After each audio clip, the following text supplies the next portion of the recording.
Work power energy.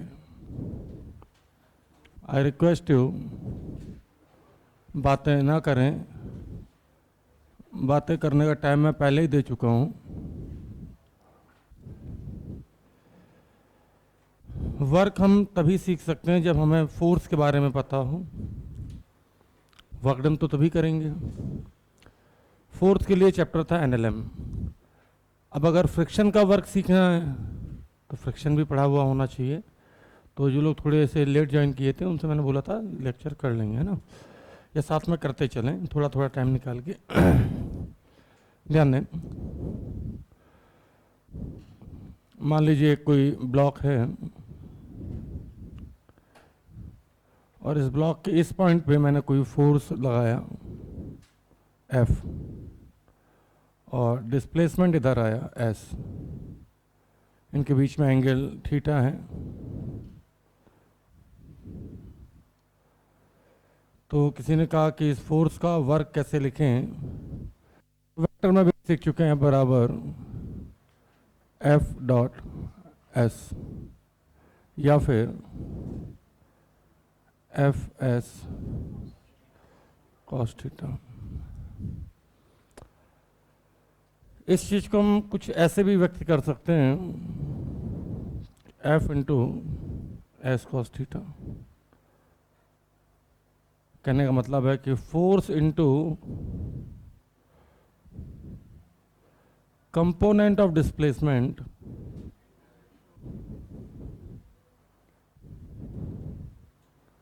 along the direction of force।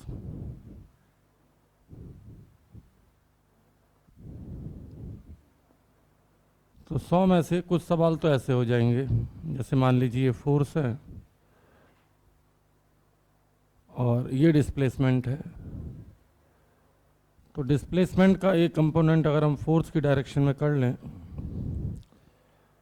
याद रहे displacement नहीं लेना है, क्या लेना है, डिस्प्लेसमेंट का वो कंपोनेंट लेना है जो फोर्स की डायरेक्शन में है। जाहिर सी बात है दूसरा साइन थीटा वाला जो कंपोनेंट है वो बेकार हो जाएगा। ठीक, इसी चीज को हम ऐसे भी लिख सकते हैं, S into F cos theta.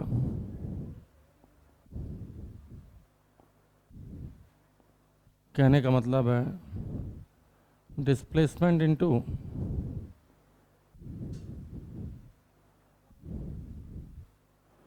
Component of force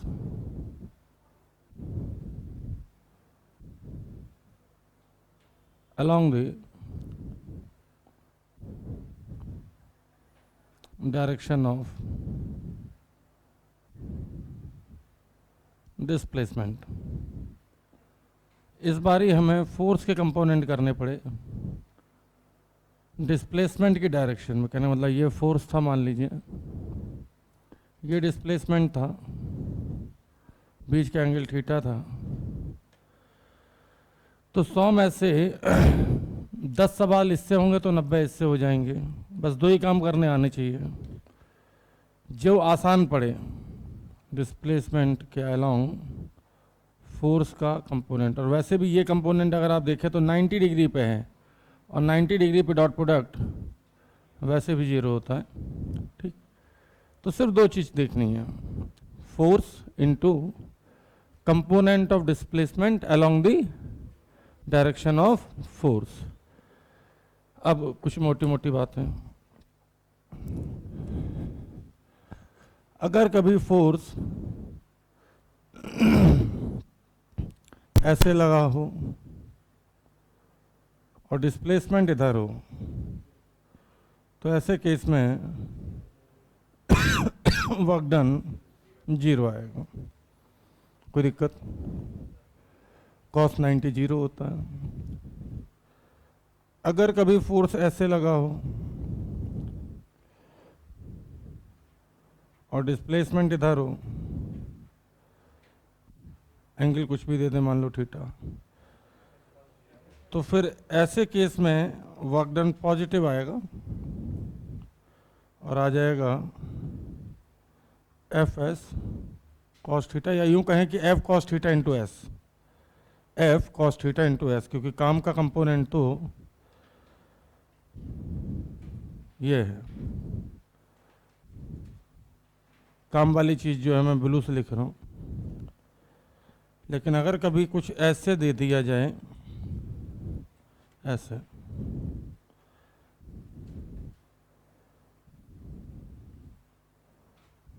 इधर फोर्स लगा दें और डिस्प्लेसमेंट इधर दे दें, और मान लीजिए इधर से एंगल थीटा दे दिया, कोई दिक्कत नहीं, इधर से थीटा नहीं देगा तो इधर से 120 देगा तो हम 60 तो खुद ही देख लेंगे। तो फिर उस केस में अगर मैं देखूं तो एक कंपोनेंट फोर्स का ये आएगा, ये तो बेकार हो गया, और एक इधर आएगा। और अब देखें तो एफ कॉस थीटा और एस के बीच में 180 का एंगल है, और कॉस 180 जो है -1 होता तो minus F cos theta into S, सही, कोई दिक्कत। कॉस 180 की वैल्यू -1, तो जब भी फोर्स और डिस्प्लेसमेंट के बीच में 180 का एंगल होगा तो वर्क डन सीधे नेगेटिव आ जाएगा। कहने का मतलब मैं बोल सकता हूँ कि एंगल अगर 90 से बड़ा है और 180 से छोटा या उसके बराबर है तो वर्क डन नेगेटिव आएगा।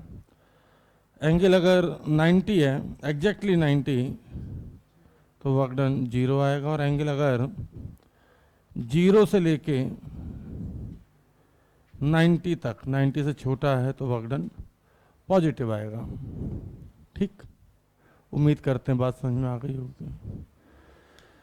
किसी ने कहा कि सर एक ब्लॉक है यहाँ पे, ध्यान दीजिएगा, एक ब्लॉक है, मास m, ग्रेविटी नीचे लगती है, और इस ब्लॉक को मैं से नचा नचा के यहाँ तक ले गए, तो डिस्प्लेसमेंट तो ये हुआ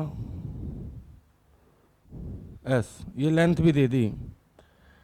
तो वर्क डन बाय ग्रेविटी अगर लिखनी है तो भैया ध्यान दो, हमें सिर्फ डिस्प्लेसमेंट का वो कंपोनेंट लेना है जो कि फोर्स की, तो अगर ये हाइट h है तो वर्क डन बाय ग्रेविटी आएगी, mg कितना लग रहा है भाई, नीचे या ऊपर, mg नीचे, डिस्प्लेसमेंट भी नीचे, तो प्लस mg h।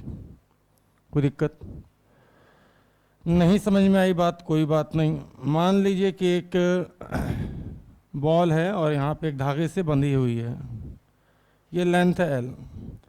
अब इस बॉल को जब हम छोड़ेंगे तो इस सर्कुलर मोशन करते हुए यहाँ आएगी, ऐसे गोल गोल घूमती हुई, थोड़ा छोटा कर देते हैं, बॉल का मास m, और अब ये बॉल ऐसे हो गई,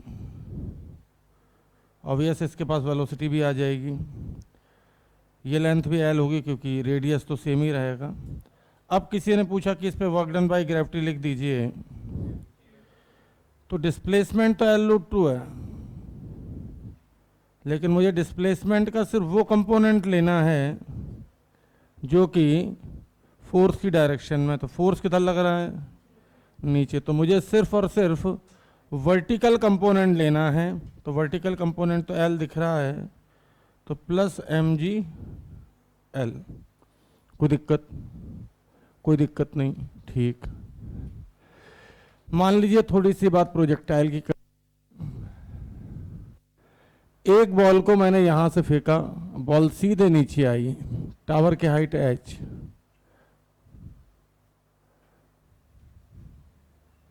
h की वैल्यू मान लो 80 ले लेते हैं,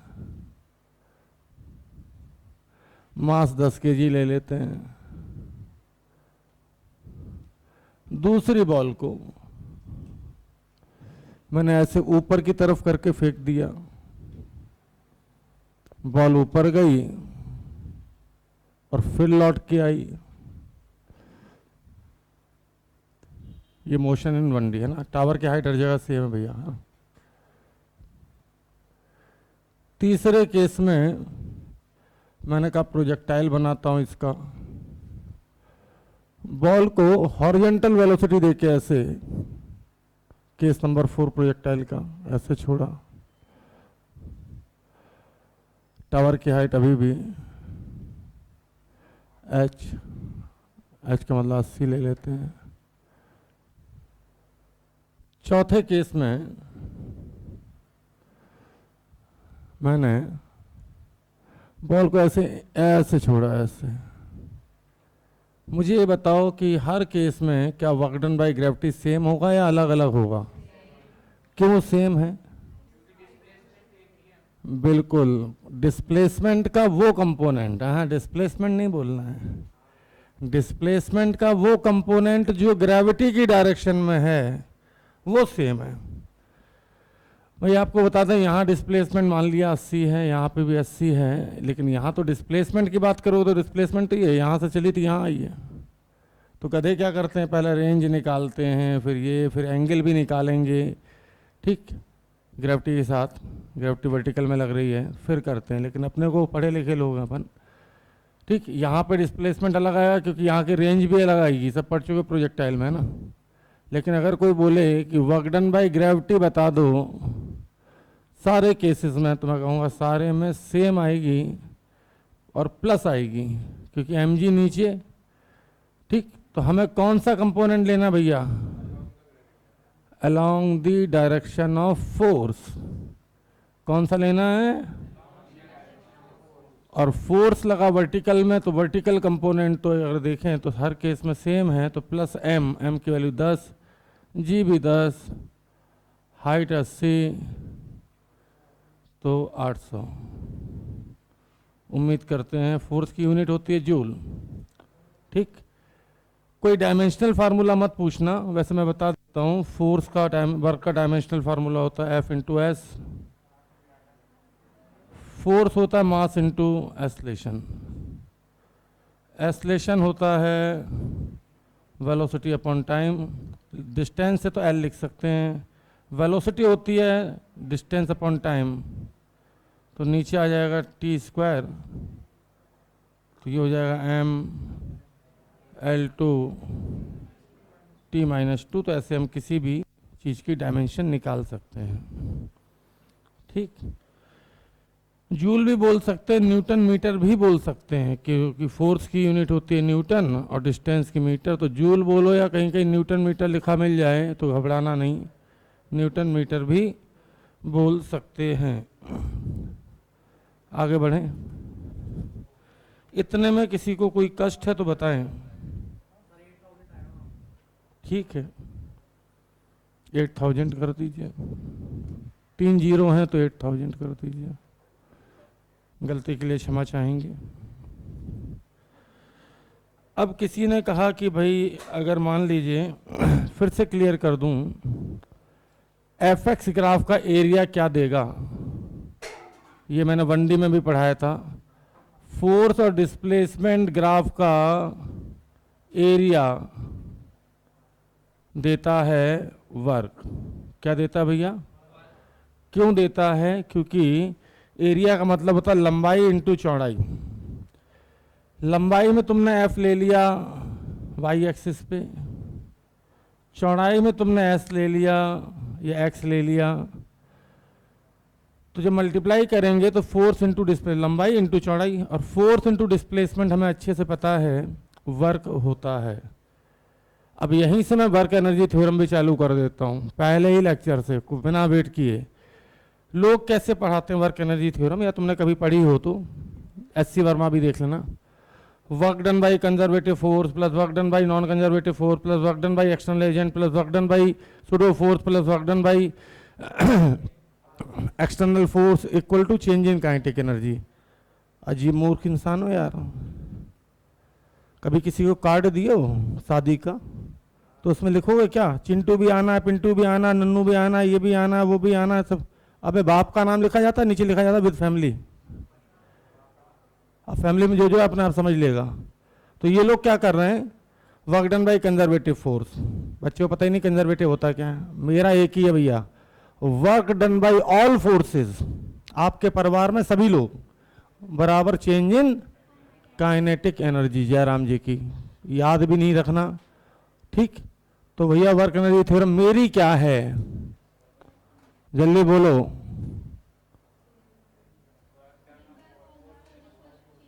बस मुझे तो सिर्फ इतना ही आता है, नाम अपने आप देख लेना, work done by all forces. All का मतलब उसमें आ गए सब, अब नाम लिखने की जरूरत नहीं है कि work done by conservative force, work done by non conservative force, work done by pseudo force, work done by spring force, work done by ठीक फलाना फोर्स, ढिमका फोर्स बराबर चेंज इन काइनेटिक एनर्जी। मैं नहीं लिखता, क्या लिखता हूं सीधे सीधे, वर्क डन बाई। भाई इतनी बुद्धि तो कार्ड में गंवार आदमी भी लगा लेता है कि पूरे खानदान का नाम नहीं लिखना है ऊपर, पापा का नाम नीचे विद फैमिली या सब परिवार लिख दो, बाकी लोग समझ जाएंगे। तो work done by all forces बराबर डेल्टा काई।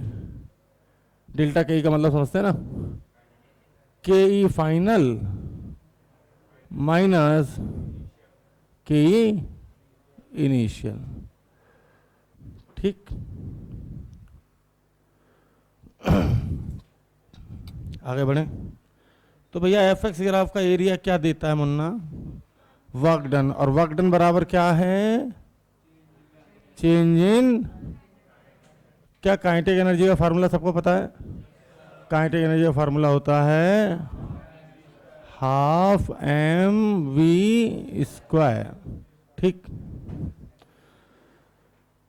लौट फिर के आना वही है वेलोसिटी पे। तो आइए, ऐसा सवाल मैंने मोशन इन 1D में भी कराया था, आज फिर करा देते हैं। एक ग्राफ दे दिया, याद रहे ऊपर का एरिया पॉजिटिव तो नीचे का एरिया नेगेटिव होता है।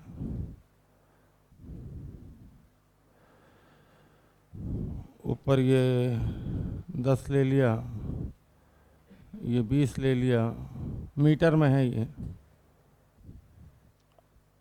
ये 30 ले लिया, और ये 40। आराम से नोट करना, कोई जल्दी नहीं मुझे।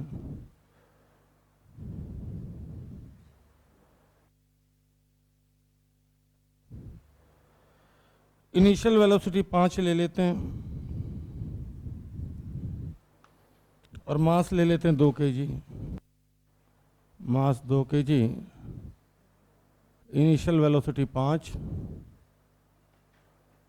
तो निकालना क्या है, find speed of particle at x बराबर, याद रहे काइनेटिक एनर्जी में स्पीड आती है,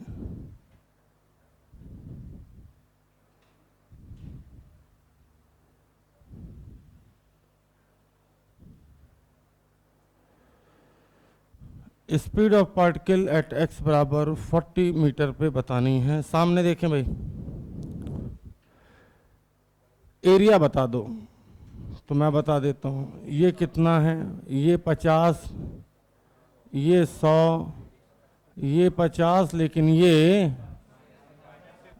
तो इसको खा गया, तो 150। तो वर्क डन बराबर आया अपना 150। तो यहाँ जगह है मेरे पास, तो 150 बराबर हाफ, मास कितना है 2, चेंज लिखना है तो v फाइनल का स्क्वायर माइनस v इनिशियल कितना था भैया 5। तो मुझे साफ साफ यहाँ से आंसर दिख रहा है, 2 से 2 कट गया, तो वह स्पीड आ जाएगी √175। अब इसमें चाहो तो 25 बाहर ले सकते हो, कितनी आई 5√5। तो उम्मीद करते हैं कि ऐसा कोई सवाल अगर आएगा तो आप परेशान नहीं होंगे, कोई दिक्कत तो नहीं। ऋषभ सिंह, कोई दिक्कत, ठीक है। नए नए हो तो थोड़ा 1-2 दिन हम आपको परेशान करेंगे, बस ये पूछने के लिए। 2-4 दिन बीत जाएंगे तो तुम खुद ही हमसे पूछने लगोगे अपने घर। अगर फोर्स कभी 3D में दिया हो, किस में दिया हो, तो हमें वेक्टर प्रोडक्ट 3D में आता ही है, आई का आई के साथ, जे का जे के साथ, के का, या मान लो वेरिएबल फोर्स दिया हो तो भैया उस समय वर्क डन सीधे ऐसे नहीं निकलेगा, वर्क डन निकलेगा F.dr या ds। अब खाली x ही है अगर, तो फिर F×x या F×dx भी लिख लेते हैं, लेकिन तीनों कंपोनेंट दिए हैं अगर, एफ एक्स आई कैप भी दिया है, एफ वाई जे कैप भी दिया है, एफ जेड के कैप भी दिया है। ये कब यूज करना है? जब फोर्स वेरिएबल हो। वेरिएबल का मतलब फोर्स खुद एक्स पे डिपेंड कर रहा हो। जैसे फोर्स किसी ने बोल दिया 3x², तो फोर्स लगातार वेरी कर रहा, तो उसके से फिर डायरेक्ट मल्टीप्लाई नहीं कर सकते, इंटीग्रेट करके जाना पड़ेगा, ठीक। और डिस्प्लेसमेंट भी जो है उसने 3D में दे दिया, डी एक्स आई कैप। भाई एक्स में इतना चले थोड़ा सा, वाई में इतना चले, जेड में इतना चले, तो फिर उस समय वर्क डन कैसे लिखोगे? एफ डॉट डी एस है, तो एक्स का एक्स के साथ वाई का, तो भैया मैं यहाँ पे डायरेक्ट लिख देता हूँ f x d x plus f Y.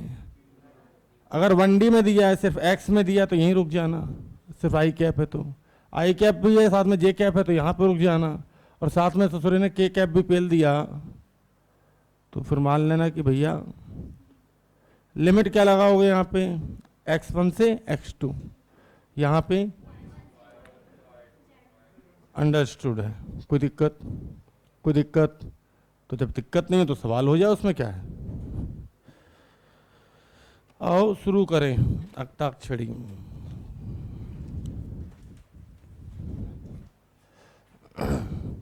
बहुत जगह भी मेरे पास, जगह की कोई कमी नहीं है।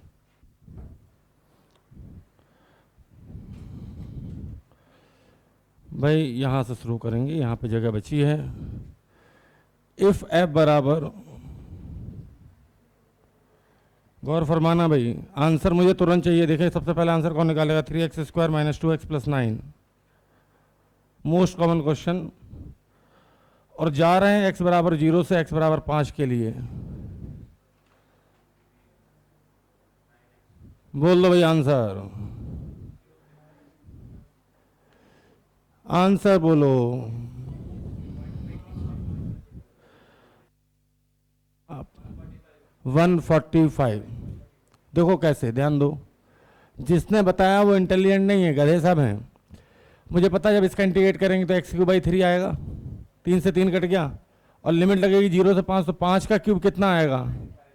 125। मुझे पता है x का इंटीग्रेशन करेंगे तो x² 2 आएगा, 2 से 2 कट गया, तो 5 का स्क्वायर करेंगे तो 25। फिर मुझे पता है 9 × dx लिखेंगे तो 9 × x आएगा, और x की वैल्यू कितनी है? 5।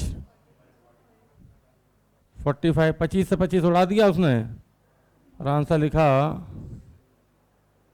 कोई दिक्कत? कोई दिक्कत? क्या कोई बालक है जो पूरा पूछना चाहता है? ऋषभ सिंह समझ में आया? नहीं आया? तो मुंह दिया है भगवान ने, पूछना है, ठीक। क्योंकि पैसे मैंने तुमसे पूरे लिए हैं, तो पूछने में कोताही करोगे तो अपना घाटा करोगे। ध्यान दो, पूरा लिखते हैं भाई। भाई वर्क डन का फार्मूला होता है F × dx, ठीक।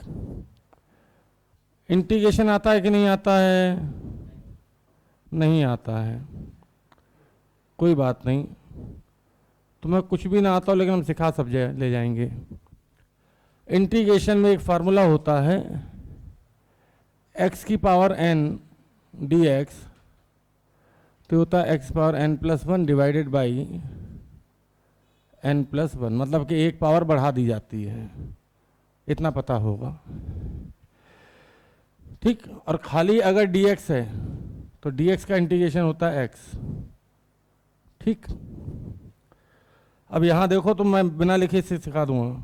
3 बाहर आया, x² का इंटीग्रेशन करेंगे तो x³ 3, 3 से 3 कट गया, x³ है और लिमिट है 0 से 5, तो 5 जब रखोगे 3 में क्यूब में, तो 5 की घात 3, ये 5 की पावर 3 होता है 125, क्या -2, यहाँ पावर 1 है, तो x² 2, 2 से 2 कट गया, x² है, लिमिट है 0 से 5, तो 5 का स्क्वायर होता है 25।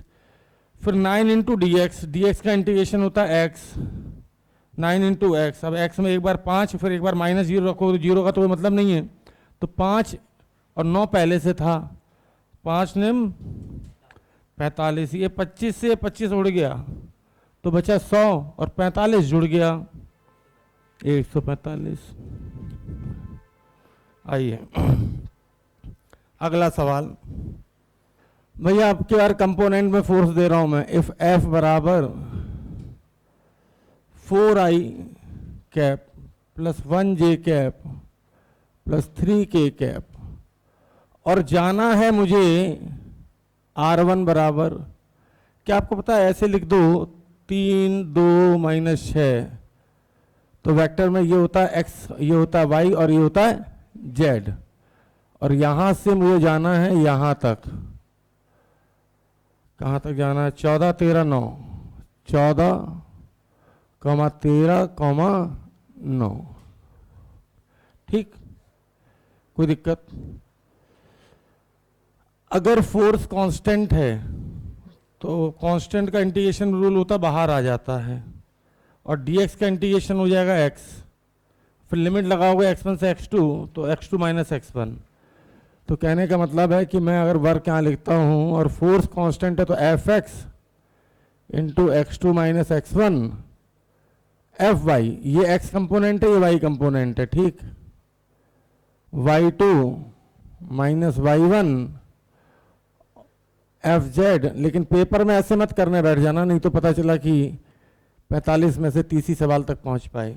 मैं कैसे करता हूं ध्यान देना, मैंने कहा fx तो ये हो गया, अब डिस्प्लेसमेंट कितना हो गया 14 में से 3, 11 इंटू 4 कितना, तो एक ही सेकंड में 44, फिर ये हो गया 1, और 13 में से 2 गया 1 इंटू 11, फिर ये हो गया 3,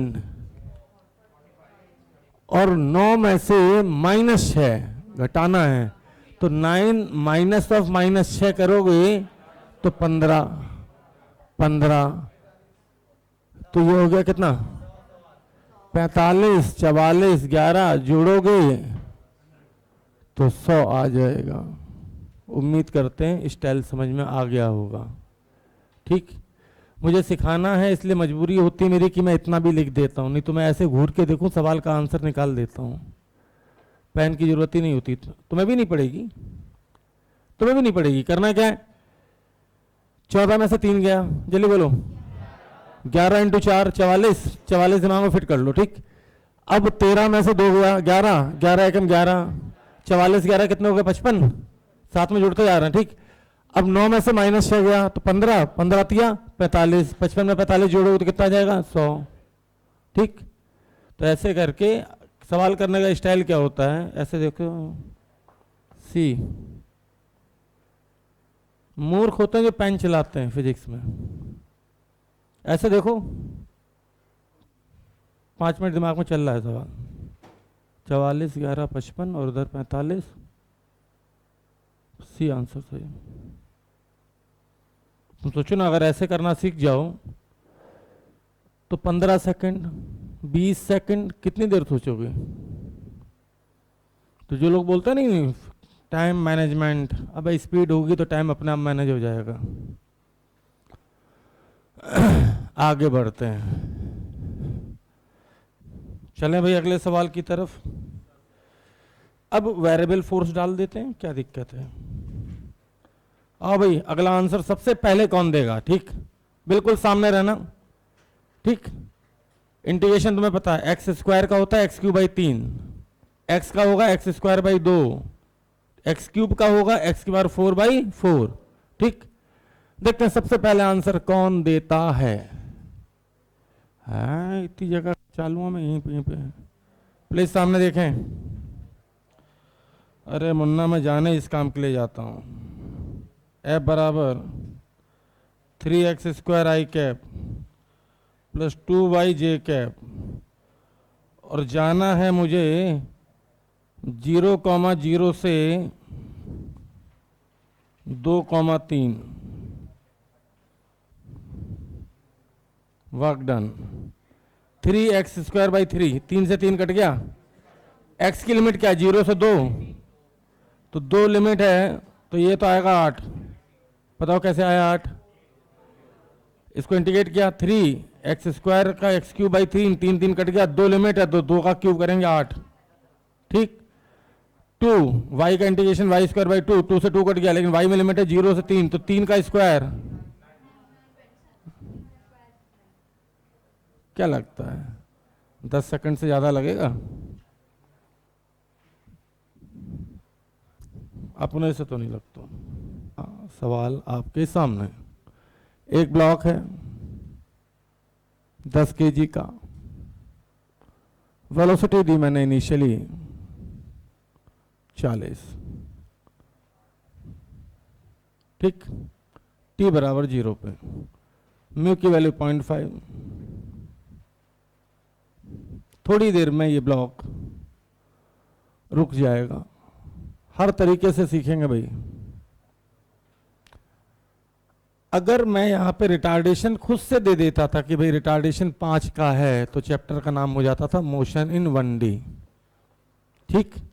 वही अगर मैं ये कहूं कि म्यू 0.5 और रिटार्डेशन तुम्हें खुद निकालना पड़े फ्रिक्शन की वजह से, तो चैप्टर का नाम हो जाता था फ्रिक्शन। म्यू 5.5 पहला लेक्चर शायद सबने देख लिया होगा, ठीक। कहाँ गया नीला? अरे सामने देखो, फ्रिक्शन लगेगा पीछे म्यू एन जी। तो मुझे बताओ कि एम जी किधर लगा? नीचे। नॉर्मल किधर लगा? तो कोई पूछे इस पूरे मोशन में एम जी का वर्कडन बता दो। बिल्कुल साहब, होल मोशन में एम जी का वर्कडन। कोई पूछे कि पूरे मोशन में नॉर्मल का वर्क बता दो।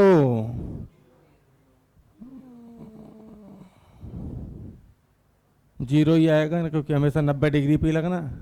डिस्प्लेसमेंट इधर होगा और ये इधर भाई साहब 90 है, इधर 90 है, ठीक। तो अब वर्क करेगा कौन?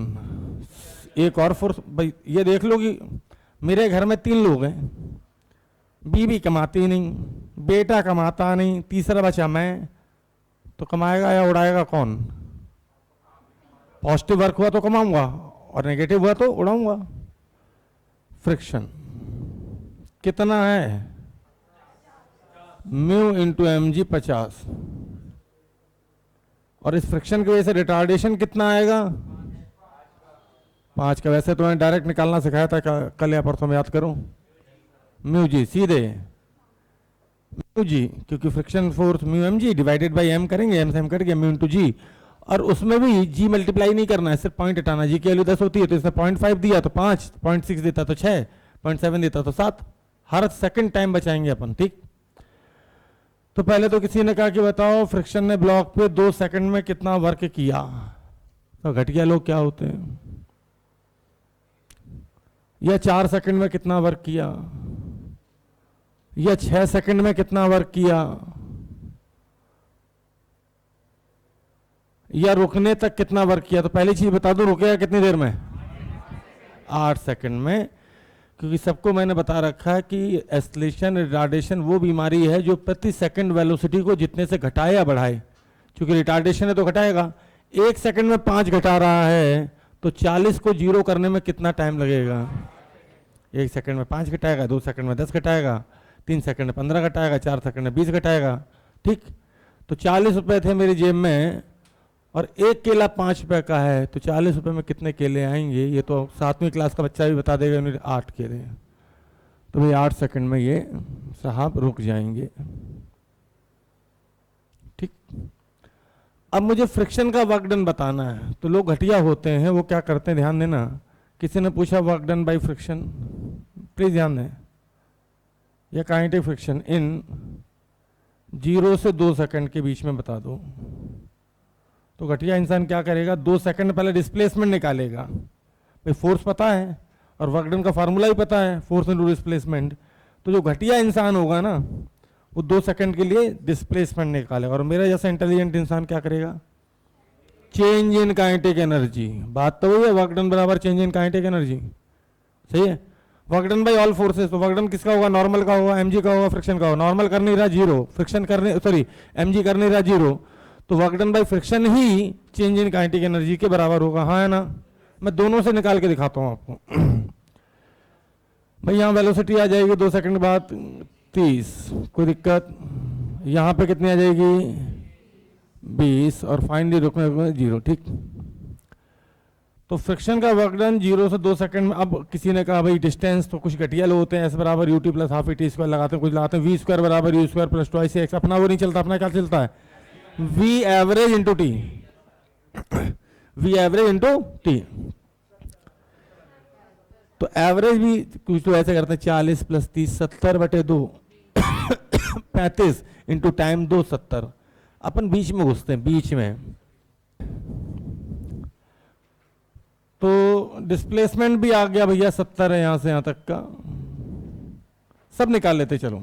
यहां से यहां तक का बता दो भाई, 25 इंटू 2 50, पता चला बीच में जो 20 और 30 के बीच में 25 आता है एग्जैक्टली। टाइम 2 सेकंड का है 50। किसी ने पूछा यहां से यहां तक का 40, बताओ कैसे, 20 और 0 के ठीक बीच में 10 आता है, टाइम 4 सेकंड तो 40। पैन उठवाओगे मेरे बच्चे से यार तेरी तो। किसी ने बोला सर ये टोटल बता दो, एक ही झटके में जोड़ूंगा नहीं 70 और 50। यहां से टोटल कितना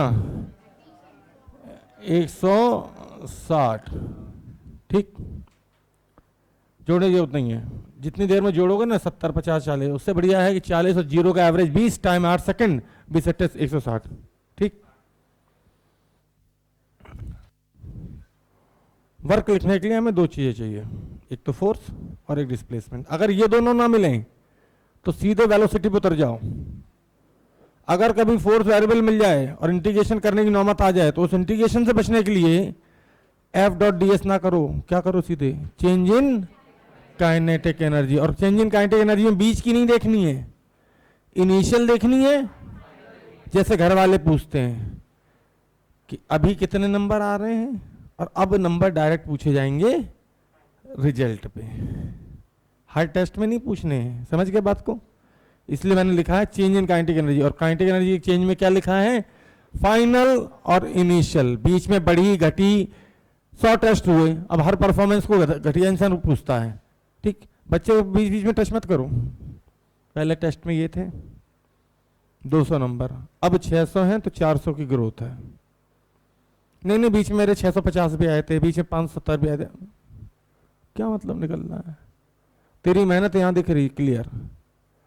मैं कानपुर से आया 1 लाख रुपए लेके, साल भर के बाद मैंने खर्चा किए, मतलब कि कुछ नेगेटिव वर्क किया, खर्चा वाला नेगेटिव वर्क। किसी दिन 10 एडमिशन हुए, किसी दिन 5 हुए, किसी दिन 2 हुए, किसी दिन खर्चे हुए, किसी दिन ज्वेलरी खरीद ली। घर गया वापस 10 लाख रुपए हाथ में थे, तो मम्मी सिर्फ इतना जानती है कि 9 लाख प्रॉफिट हुआ। तो जब भी चेंज इन काइनेटिक एनर्जी लगाएं तो सिर्फ और सिर्फ कहाँ लगाएं, याद रहे इनिशियल और फाइनल के बीच में, बीच बीच में नहीं करना है, ठीक। आइए, तो भैया 2 सेकंड में वर्क डन निकालना था, तो फ्रिक्शन नीचे पीछे लग रहा, डिस्प्लेसमेंट आ गया, तो -50 इंटू 70 कितना हुआ, -3500। एक बच्चा बोला क्या सर यही आंसर आप चेंज इन काइनेटिक एनर्जी से निकाल पाओगे? मैंने कहा हाँ, डंके की चोट पे। बोलो भाई, हाफ एम कितना है 10, फाइनल भी 900 माइनस 1600, जरा चेक करो कितना बचा ये, 900 में 1600 माइनस 700 इंटू 10 7000 बटे 2 करोगे 7000 का आधा। तो यहाँ मैं आपको पहले ही लेक्चर में रेजोनेंस पढ़ लो, एलन पढ़ लो, बायबरन पढ़ लो, जहाँ मर्जी वहाँ पढ़ लो, ठीक। वर्क एनर्जी थ्योरम पहुँचाने में साले 3 लेक्चर ले लेते हैं। 3 लेक्चर जब ये चैप्टर चल जाएगा उसके बाद फिर वो बात करते हैं वर्क एनर्जी थ्योरम की। अरे जो शुभ काम करना, मुझे अच्छे से पता है इस चैप्टर में एक ही चीज इंपॉर्टेंट है, ले देखे वर्क एनर्जी थ्योरम। तो पहले दिन ही डालो ना, क्या दिक्कत है? आप नोट्स उठा के देख लेना लास्ट ईयर्स के। वर्क पावर एनर्जी पहले तो हेडिंग डालेगा, ठीक, फिर उसमें फिर प्रवचन होंगे, वर्क का मतलब मजदूरी नहीं होती है, ये नहीं होता, वो नहीं होता, फालतू ये, ठीक। और उसके बाद पूरा लेक्चर चला गया। अब उसके बाद जो है बोलेगा कि भैया फिर अगला लेक्चर, फिर उसका अगला लेक्चर, फिर तीसरे लेक्चर में जाके, मैंने खुद पढ़ाया ना रेज में, तीसरे लेक्चर में जाके आएगा वर्क एनर्जी थ्योरम, ठीक। चलिए खैर भाई, गौर फरमाएं, फ्रिक्शन का वर्क बताना है, प्लीज ध्यान दें। 0 से 8 सेकंड के बीच में पूरी जर्नी में फ्रिक्शन का कितना वर्क, तो एक तो तरीका -50 इंटू 160, और दूसरा तरीका है हाफ m 0 का स्क्वायर माइनस 40 का square, answer remains unchanged, same रहेगा, देख लो -800, आंसर तो निकाल ही लोगे, -8000, ठीक है -8000, वो अपने हिसाब से देख लेना। तो कुल मिला के इसमें मैं चाहूँ तो बहुत सारे सवाल बना सकता हूँ 2 से 4 सेकंड के बीच में, ठीक, लेकिन मैं नहीं लिख रहा, बताओ क्यों, निकाल ही लोगे 2 से 4 सेकंड के बीच में। भैया डिस्प्लेसमेंट पता है, फोर्स पता है, -2500 माइनस, दिख रहा ना, और चेंज इन काइनेटिक एनर्जी से भी वही आएगा, कोई दिक्कत, ठीक है। तो ऐसा करते हैं, इसको करते हैं पैक। अच्छा ये बताओ कि वर्क डन फ्रेम पे डिपेंड करता है कि नहीं, work done frame of reference पे डिपेंड करता है या नहीं, नहीं करता। तुम लोग इतने मूर्ख हो, पूरा चैप्टर था रिलेटिव वेलोसिटी, और ये वर्क के सामने काइनेटिक एनर्जी लिख के बैठे और काइनेटिक एनर्जी में वेलोसिटी लिख के बैठे हो, और वेलोसिटी फ्रेम पे डिपेंड करती है, वेलोसिटी नहीं करती फ्रेम पे डिपेंड, क्या है, हाँ स्पीड लेंगे तो स्पीड भी करती है। तुम मेरी बाइक पे बैठी हो, तुम्हारे रेस्पेक्ट में मेरी स्पीड क्या है, 0, और जो ग्राउंड पे है वो, ठीक, आओ चलो एक एग्जांपल देते हैं छोटा सा, सामने देख लीजिए, एक नहीं 2 देते हैं। एक लिफ्ट है, ये रेजो की शीट का सवाल है, पहली एक्सरसाइज में आपको मिल जाएगा, IIT मेडिकल वाले में भी है। एक बॉल है, मास m की वैल्यू आपकी मर्जी ले लो, 10 20 30, एस्लेशन ए की वैल्यू भी आप चाहो तो 2 4 5 जो लेना ले लो, कोई दिक्कत नहीं है, मास 10 kg ले लेते हैं, ठीक, टाइम t सेकंड ले लेते हैं या 2 सेकंड ले लेते हैं, 0 से 2 सेकंड में वर्क डन बाय टेंशन बता दो।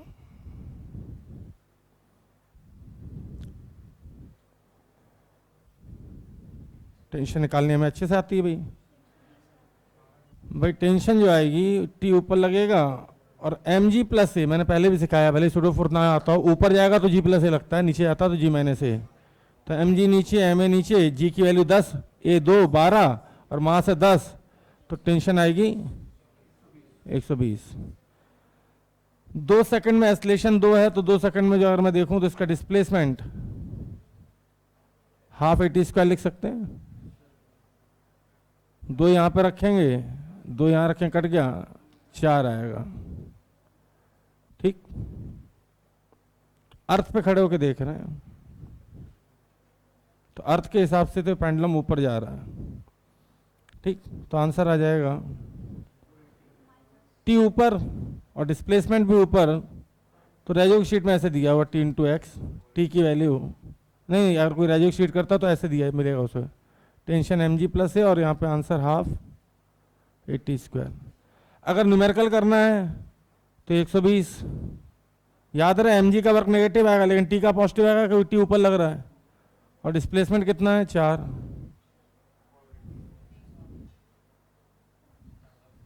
ठीक, कोई दिक्कत। इस आदमी के अकॉर्डिंग बताना टेंशन का वर्क डन, टेंशन तो 480, टेंशन तो 120 ही आएगी, डिस्प्लेसमेंट कितना है, जो आदमी लिफ्ट में बैठा है उसके अकॉर्डिंग डिस्प्लेसमेंट कितना है, तो वर्क डन फ्रेम पे डिपेंड,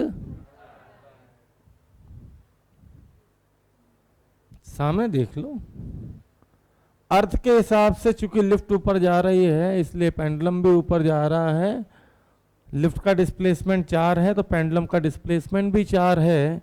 ये जो तुमने वर्क डन लिखा है ना, ये लिखा है अर्थ से, लेकिन अगर यही मैं घुमा के पूछ लूँ मुन्ना कि लिफ्ट के रेस्पेक्ट में टेंशन का वर्क डन बता दो, तो आंसर अभी की अभी चेंज हो जाएगा 0।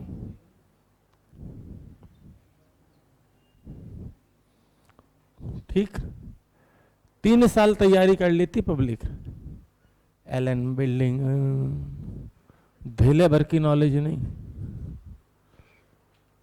वर्कडन के नाम पे सिर्फ f.ds जानती बस। 4 स्टेटमेंट आ गए मान लो, सवाल नहीं आया statement, work done depend on frame of reference, work done does not depend on frame of reference, work done depend on initial frame of reference, ये नॉन इनिशियल, ठीक, कोई सा भी फ्रेम ऑफ रेफरेंस आप देख सकते हो नॉन इनिशियल है, एस्लेटेड है, तो work done depends on frame of reference. कोई दिक्कत, कोई दिक्कत? आओ थोड़ा सा और देख लेते हैं, मजे लेते हैं, फुल मजे, फुल टू। यार कॉमन सी बात बताओ, चलो एक्सपेरिमेंट करके देख लेते हैं। एक कार में मैं बैठा हूं ऐसे, हाथ बाहर, मेरे रेस्पेक्ट में मेरा हाथ रेस्ट पे है, ठीक, मेरे रेस्पेक्ट में मेरा हाथ, तो इसकी काइनेटिक एनर्जी कितनी है? 0, स्पीड 0, तो काइनेटिक एनर्जी। लेकिन यही हाथ जब तुम्हें पड़ेगा ना, तो कितनी वेलोसिटी से पड़ेगा पता है? कार की वेलोसिटी से, और औंधे होके गिरोगे नीचे। करके देख चुके हैं हम लोग। एक दोस्त जा रहा था, हम दो बाइक से आए पीछे, मैंने कहा इसको मैं कंटाप मारूंगा, भाग लेंगे। उसने डर के मारे क्या किया, बाइक मारने से पहले ही बाइक को स्पीड दे दी एकदम धुन। भाई उसके जो मैंने हल्के से मारा था ना, वो इतनी तेज पड़ा कि भाई सब पलटी खा के, हम कह मैं तो इतनी तेज मारा भी नहीं। तब समझ में आया कि मेरी काइनेटिक एनर्जी नहीं थी, वो किसकी थी? बाइक की थी। समझ में आ गई बात? तो देखो मोटा मोटा work done depends on frame of reference.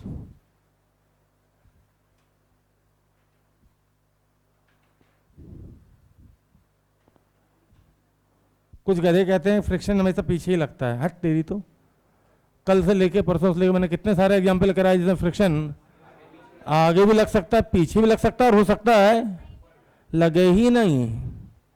Net tendency. Work done depends on FOR का मतलब फ्रेम ऑफ रेफरेंस। तो भैया रेजो की शीट का सवाल भी हो गया, साथ में बढ़िया सा स्टेटमेंट भी आ गया। पैक जगह अभी भी काफी, मुझे नहीं लगता मिटाने की जरूरत पड़ेगी। आगे बढ़ें, आगे बढ़ें क्या? अब वर्क पढ़ाई रहे थे तो एक साहब आए बोले सर पावर भी पढ़ाई देते हैं। तो देखो कुछ नहीं है, जहां पे S लिखा है ना वहां V कर दो। क्या कर दो? V, F.V। बाकी सारी रामायण वही रहेगी। फोर्स इंटू कंपोनेंट ऑफ, जहां डिस्प्लेसमेंट लिखा ना, component of velocity into direction of displacement. Component displacement लिखा है, कहने मतलब जहां जहां डिस्प्लेसमेंट लिखा है वहां वहां क्या कर दो? वेलोसिटी। तो ले भैया काइनेटिक एनर्जी मैंने यहां पढ़ा दी, half m v square, work energy theorem, change in kinetic energy सब आ गया। वर्क यहां पढ़ा दिया पूरा, ठीक। अब किसी ने कहा कि सर चैप्टर का नाम क्या था? वर्क पावर एनर्जी, एनर्जी निपटाई चुके हैं, वर्क एनर्जी थ्योरम निपटाई चुके हैं, पावर बची है। तो ये ले पावर, पावर। ये मेडिकल वाले बोलोगे हमें लगता मास्टर आज ही चैप्टर चिप के मानेगा क्या? नहीं, टाइम लगेगा, सवाल कराना है बहुत सारे। पावर, फ्रिक्शन का वर्क मैंने निकाल ही दिया, नॉर्मल का वर्क मैंने निकाल ही दिया, mg का वर्क तो मैं दिखा दिया, यहाँ पे 0, यहाँ पे भी दिखा दिया mg का वर्क, यहाँ पे दिखा दिया mg का वर्क, ठीक। हाँ mg का वर्क ही लिखा था यहाँ पे। पावर, आओ, rate of doing work is called instantaneous power. Power दो तरीके की होती है भैया। रेट ऑफ डूइंग वर्क, किस रेट से आप या प्रति सेकंड कितना काम कर रहे हैं, काम तो कर रहे हैं लेकिन 1 सेकंड में कितना काम कर रहे हैं, उसको हम पावर बोलते हैं, ठीक।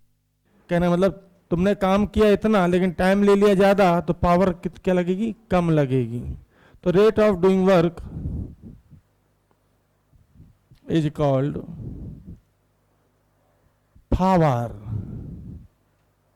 पावर नहीं, पावर। तो भैया P बराबर यूनिट होती है वाट, डी डब्ल्यू बाई डी टी, डी डब्ल्यू बाई डी टी। अब खुद सोचो, W का फॉर्मूला था F डॉट डी एस, ये F dot x, force constant बाहर आ गया, d s by d t क्या लिख सकते हो, V। ठीक, कोई दिक्कत? अब मैं यहाँ की तरह फोटो नहीं बनाऊंगा, बाकी तुम्हें यहाँ से छापना है। यहाँ पे जहाँ जहाँ डिस्प्लेसमेंट था ना, क्या करोगे, वहाँ वेलोसिटी लिख देना।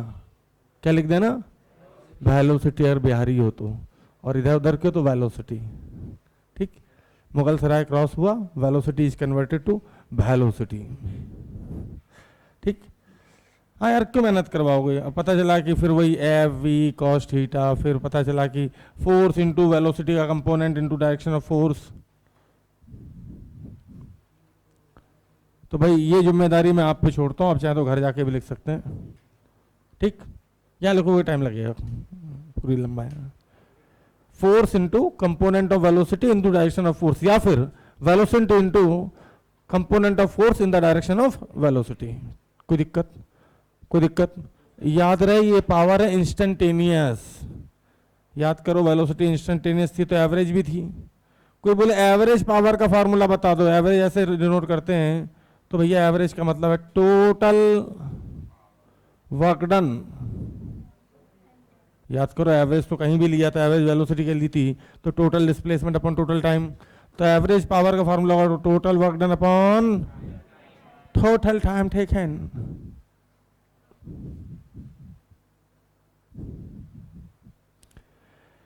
कोई भी चीज इंस्टेंटेनियस हमेशा किसी इंस्टेंट पे पूछते हैं, जैसे t बराबर 2 पे बताओ, t बराबर 4 पे बताओ, और एवरेज जब भी पूछेगा तो टाइम इंटरवल देगा।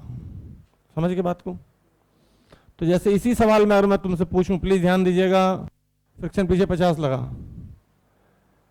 कि इंस्टेंटेनियस पावर बता दो फ्रिक्शन की t बराबर 2 पे, माइनस 50 इंटू वेलोसिटी कितनी 30। मैंने पूछा फ्रिक्शन की t बराबर 2 पे इंस्टेंटेनियस, एवरेज ऐसे लिखा होता है, पावर कितनी होगी। तो मैंने उस इंस्टेंट पे फोर्स देखा, F डॉट V था, माइनस क्यों लगाया पता है? 180 का एंगल है, फोर्स देखा और वेलोसिटी देखी और देखा एंगल, आधार से मल्टीप्लाई करके सामने। कोई दिक्कत? कोई दिक्कत? हाँ, यही अगर मैं पूछता कि फ्रिक्शन की एवरेज पावर बताए दो 0 से 2 में,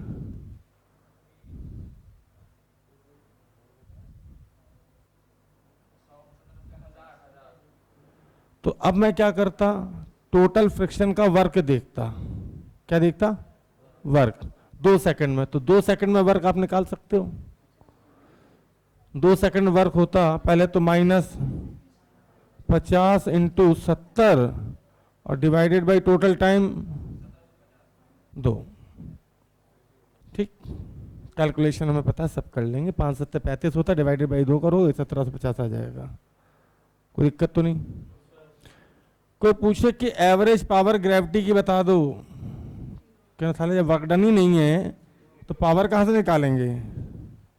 नॉर्मल की बता दो 0। कोई दिक्कत? तो मुझे नहीं लगता कि कहीं से भी फिजिक्स टफ सब्जेक्ट है। आगे बढ़ें? आगे बढ़ें क्या?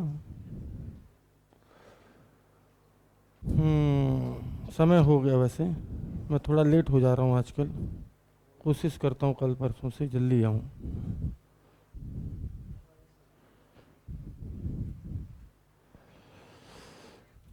अच्छा सुनो, एक सवाल मिलता अक्सर, 1D में भी मिल जाएगा, इसमें वर्पॉनरी में भी मिल जाएगा। ठीक, कहते हैं v बराबर a रूट एक्स, बहुत ही कॉमन सवाल है, v बराबर a रूट एक्स। उसके बाद इनकी बकवास शुरू होगी, ठीक, कि वर्क डन बता दो, डिस्प्लेसमेंट बता दो, ये बता दो बता दो वो। ठीक, जब भी ऐसा कुछ दिखे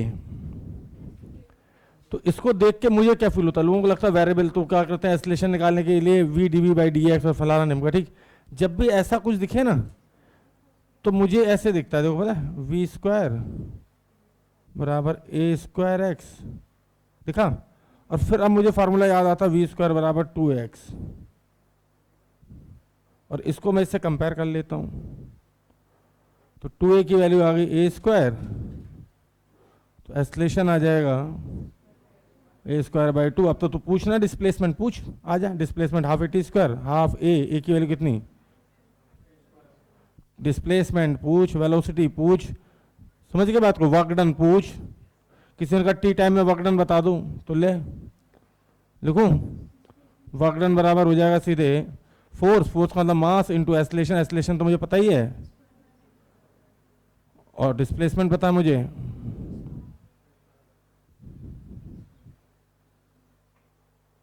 तो जब भी ऐसा सवाल मिले v बराबर a रूट एक्स, तो इसको देखते ही कुछ कुछ होना चाहिए।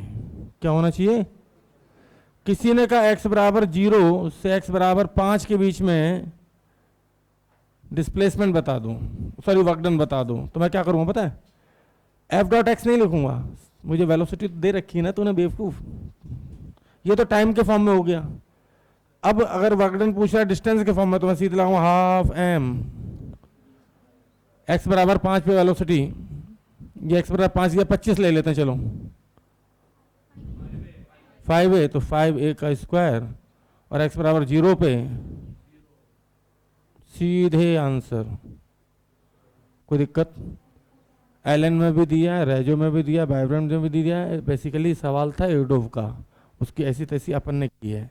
लोग इसमें क्या करते हैं, v दिया, a दिया, x दिया, तो एक्सलेशन निकालने के लिए फॉर्मूला यूज करते हैं v dv बाई dx, या फिर वेरिएबल एक्सलेशन से निकालते हैं, ठीक, इंटीग्रेशन करते हैं। ना कुछ नहीं करना है, जैसे ये v बराबर a रूट एक्स दिखे, इसका मतलब v square directly proportional to x, तो सीधे कंपेयर मार दो, और कंपेयर मारते ही सवाल 2 कौड़ी का बचेगा। कोई दिक्कत? Thank you all of you.